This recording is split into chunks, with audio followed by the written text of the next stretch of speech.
Під землею, серед бетонних стін, де щоночі ховаються сотні людей від сирен, звучить інструмент, якому за всіма законами часу тут вже давно не місце. Та поки десь над містом падають ракети і гримлять вибухи, він спокійно продовжує грати, наче цей звук сьогодні важливіший за будь-який страх, що причаївся поруч. Навколо стоять зовсім різні люди – старі й молоді, що прийшли сюди не за концертом, а за прихистком. І навіть у страху все одно зупиняються, щоб послухати. Бо цей самий інструмент вже пережив не одну війну і не одну спробу влади змусити його назавжди замовкнути. Ще за життя тих, хто на ньому грав.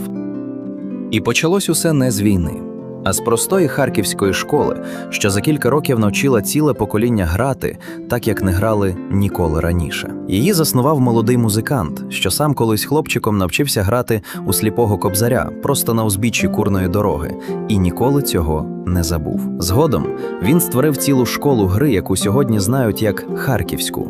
І саме за цією технікою досі вчаться грати молоді бандуристи по всій країні. А ще він писав книги, ставив театральні вистави і возив кобзарів у міста, де їхньої музики ще ніколи не чули, щоб про неї дізналось якнайбільше людей. Та розквіт цей помітили не тільки вдячні глядачі, а й ті, хто вважав, що вільна культура народу є небезпекою, яку варто якнайшвидше стерти. Спершу мандрівного музиканта просто оголосили жебраком, хоча він ніколи в житті не просив милостині, а чесно заробляв своєю грою на щоденний хліб для своєї родини. Потім з'явився новий документ, без якого людина більше не мала права навіть вільно пересуватись власною країною, де народилась, виросла і прожила все своє життя. І кожного, хто наважувався грати на вулицях без цього паперу, могли просто забрати серед білого дня, прямо посеред пісні, на очах у людей. Так закон, що мав ловити справжніх злочинців, перетворився на просту зброю проти власної культури,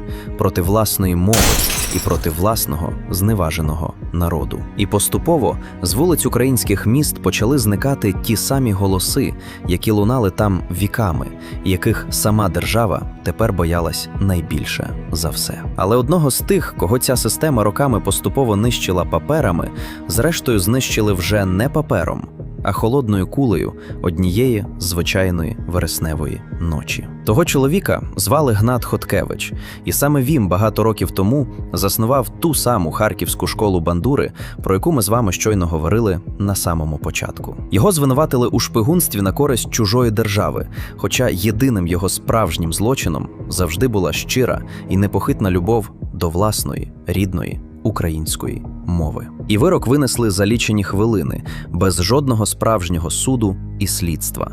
А один короткий підпис під ним означав, що цієї людини більше просто немає. Через рівно один тиждень після цього швидкого вироку однієї з найголовніших постатей усього українського кобзарства раптом і назавжди не стало на цій землі. Та цю засекречену колись справу сьогодні відкрили, і кожен охочий може сам прочитати кожну сторінку, а про сотні інших подібних справ навіть цього не залишилось. Про це заговорили пошепки, що на самому початку 30-х років у Харкові нібито зібрали разом сотні кобзарів з усієї країни на один великий і гучний з'їзд. І кажуть, що додому з того самого залу після всього повернулись далеко не всі, хто того ранку приїхав туди повний надії і щирих сподівань. Цю саму історію досі теплими вечорами переповідають бабусі своїм онукам, хоча жодного офіційного документа про той з'їзд так ніколи і не існувало в жодному архіві. Бо навіть історики й досі сперечаються між собою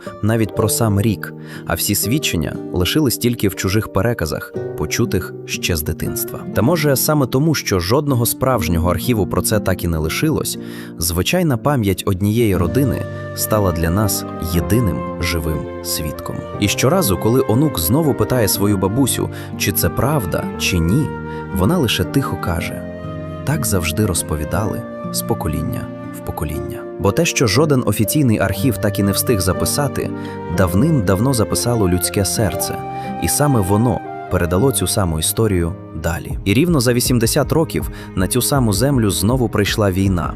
Спочатку зовсім тихо, а потім раптово і на повну свою силу. І знову, зовсім як тоді, нашу культуру намагаються повністю стерти, а живі людські голоси силоміць примушують замовкнути, так само, як тоді. Та цього разу інструмент вже не ховають десь по темних хатах, а сміливо виносять просто на станцію метро, прямо серед білого дня, на очах у людей. І там, глибоко під землею, серед стомлених людей, що мовчки чекають на відбій сирени, та сама жива музика знову і знову впевнено лунає. І поки десь високо вгорі падають важкі бомби, він спокійно продовжує грати, так ніби страху в цьому світі більше ніколи не існувало.